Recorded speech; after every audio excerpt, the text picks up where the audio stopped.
दुर्भाग्य की बात है कि आज झारखंड निर्माण का 23 वर्ष जो है बीत चुका है। इस 23 वर्ष के अंदर आपका 3 बार जो है हमारे उच्च न्यायालय झारखंड के 3 बार नियोजन नीति को रिजेक्ट कर चुका है। तो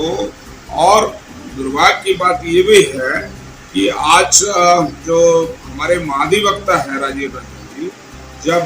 बाबूलाल जी के समय जब स्थानीय नीति तय हुई थी, उस समय जो है इन्होंने ही मतलब जो है सबसे ज्यादा विरोध किए थे। और आज महाधिवक्ता होने के बावजूद भी कई मतलब पिछले दिन विधानसभा से मान लीजिए 27% आरक्षण पिछड़ों का, और ये जो हमारा 1932 के खतियान के आधार पर स्थानीय नीति, ये जो झारखंड विधानसभा ने पारित करके जो राज्यपाल के पास भेजे थे, और राज्यपाल ने त्रुटिपूर्ण और असंवैधानिक बताते हुए जो लगा दिए हैं, उसमें भी हमारे तो आज हम लोग नहीं चाहते हैं कि यहाँ आप लोग देखे होंगे कि बिहार राज्य में कि वहाँ के जो राजस्व मतलब कर्मचारी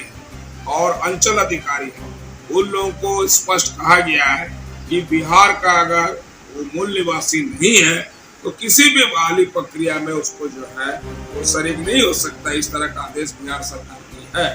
हम आपको शुरू में कह रहे थे कि बिहार माने राज्य पुनर्गठन विधेयक जब 2000 में पार्लियामेंट में पास हुआ, उसमें स्पष्ट लिखा है कि बिहार राज्य के अंतर्गत जो भी कानून बना हुआ है वो सारा कानून राज्य अस्तित्व आने के बाद सत्ता लागू हो जाए। लेकिन आज दुर्भाग्य की बात है 23 वर्ष में नियोजन नीति स्थानीय नीति तय नहीं होने के कारण आज आदिवासी मूलवासी पढ़े लिखे नौजवान मैंने भटकाव की स्थिति में है, नौकरी उसको नहीं मिल रहा है, बेरोजगारी से मन तंग हो चुके हैं। या आप देखे होंगे पिछले दिन जो यहाँ खतियानी आंदोलन जो चला है, ये बड़ी जोरदार ढंग से चला, लोग जूझ रहे हैं। हम लोग को सरकार से यही मांग है कि सीधी सी बात है कि भारत का जो संविधान के तहत यहाँ पे सुप्रीम कोर्ट के लॉयर हो, हाई कोर्ट के chief justice, retired chief justice हो या जस्टिस हो, सारे मने लोगों को मतलब ऐसे बुद्धिजीवी लोगों को बुला के उन लोगों पर राय लेना चाहिए, उन लोगों का सलाह लेके। और वर्तमान में भी आप सर्वोच्च न्यायालय का जो हमारे ये लोग हैं वकील लोग हैं, सारे लोगों से मतलब राय लेके ऐसे यहाँ नियोजन नीति बनाना चाहिए, जिस नियोजन नीति से जिस उद्देश्य के साथ झारखंड निर्माण हुआ है वैसे ही मतलब जो है झारखंडियों को यहाँ नौकरी मिलना चाहिए, आदिवासी निवासियों को ऐसे नियोजन नीति बनाना चाहिए जिसमें झारखंडियों का हित में हो। और हम उन लोग का विरोधी नहीं, झारखंड निर्माण के पहले जो लोग इस राज्य में बसे हैं रहे हैं, चाहे उत्तर बिहार के लोग हो, चाहे आप मैंने क्या बोले यूपी के लोग हो, या देश के अन्य प्रदेशों से जो लोग यहाँ नौकरी करने आए हैं, हम उसका विरोधी नहीं है। हम उन लोगों को भी ये चीज को समझना चाहिए, या 3rd ग्रेड 4th ग्रेड का नौकरी में क्या रखा,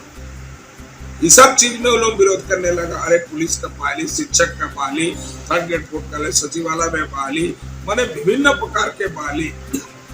तो बहाली प्रक्रिया जो है यहाँ अब जो 60-40 का जो इन्होंने जो लाया है, इसको हम लोग अस्वीकार करते हैं, इसको नहीं मानते हैं। देश के अन्य प्रदेशों से जो लोग यहाँ नौकरी करने आए हैं, हम उसका विरोधी नहीं है। हम उन लोगों को भी ये चीज को समझना चाहिए, या 3rd ग्रेड 4th ग्रेड का नौकरी में क्या रखा, ये सब चीज में वो लोग विरोध करने लगा। अरे पुलिस का बहाली, शिक्षक का बहाली, 3rd ग्रेड 4th का सचिवालय में बहाली, मैंने विभिन्न प्रकार के बहाली तो बहाली प्रक्रिया जो है यहाँ अब जो 60-40 का जो इन्होंने जो लाया है, इसको हम लोग अस्वीकार करते हैं, इसको नहीं मानते हैं। इस तरह का किसी भी भारत के किसी भी प्रदेश में जो है या स्थानीय नियोजन नीति इस तरह का नहीं है। वहाँ के स्थानीय लोगों को प्राथमिकता देनी होगी। तो ये राज तो सीधी सीधी बात है कि आदिवासी मूलवासियों के लिए बना है, तो यहाँ के लोगों के लिए मतलब जो है मैक्सिमम मिलना चाहिए। और मैं उसका भी विरोधी नहीं हूँ। मैं पहले आपको कह चुका कि देश के अन्य प्रदेशों से लोग रोजगार के तलाश में जो लोग आए हैं, या राज्य निर्माण के पहले हम बिहार राज्य के अंतर्गत आते थे, तो यहाँ जो लोग बसे हुए हैं वैसे लोगों का भी हम लोग विरोधी नहीं है, लेकिन उन लोगों को मानसिक रूप से उन लोगों को तैयार होना होगा कि अब जिस तरह ये लोग विरोध करते हैं वैसे विरोध नहीं करके बीच का एक रास्ता निकालना चाहिए, जिसमें झारखंडियों का हित में स्थानीय नीति और नियोजन नीति बनना चाहिए, और बाहरी लोग जो बसे हुए उसके लिए भी सरकार को उसके हित में भी निर्णय लेना चाहिए, और जो झारखंडियों का हित में जो निर्णय होगा उसको जो बाहरी लोग यहाँ है जो झारखंड में बहु वर्ष से बसे हुए हैं उन लोग को भी उसको स्वीकार करना चाहिए, क्योंकि झारखंड बना है जैसे बंगाली लोग के लिए बंगाल है, उड़िया भाषा भाषी को लिए उड़ीसा है, उसी तरह गुजरात गुजरातियों का, वहाँ के लोगों को तो प्राथमिकता देना ही होगा। इसी उद्देश्य के साथ में हम लोग संघर्ष किए थे। आज जो झारखंड बना है, झारखंड बनाने का मकसद तब पूरा होगा, और नहीं तो फिर झारखंड में इसी तरह विकास अवरोध होगा और किसी भी तरह का बाहरी प्रक्रिया नहीं होगा, क्योंकि छोटा छोटा बात पर आज आप अगर देखिएगा कि नहीं बैठ के हम न्यायालय में चले जाते हैं, और न्यायालय में चले जाने के बाद क्या होता है, मामला वहाँ लटक जाता है ना। तो इसीलिए कि लोग जो न्यायालय जाते हैं, जो लोग नियोजन नीति स्थानीय नीति के विरोधी लोगों से मेरा अपील है, ये लोग सीधा सीधे यहाँ के स्थानीय लोगों के साथ, बुद्धिजीवियों के साथ, यहाँ के बड़े नेताओं के साथ बैठ के एक बीच का रास्ता निकाले, इसमें नौजवानों को मतलब जीवन का बर्बाद नहीं करे, नौजवानों का भविष्य को बर्बाद नहीं करे, यही हमारा इस सरकार से मांग है।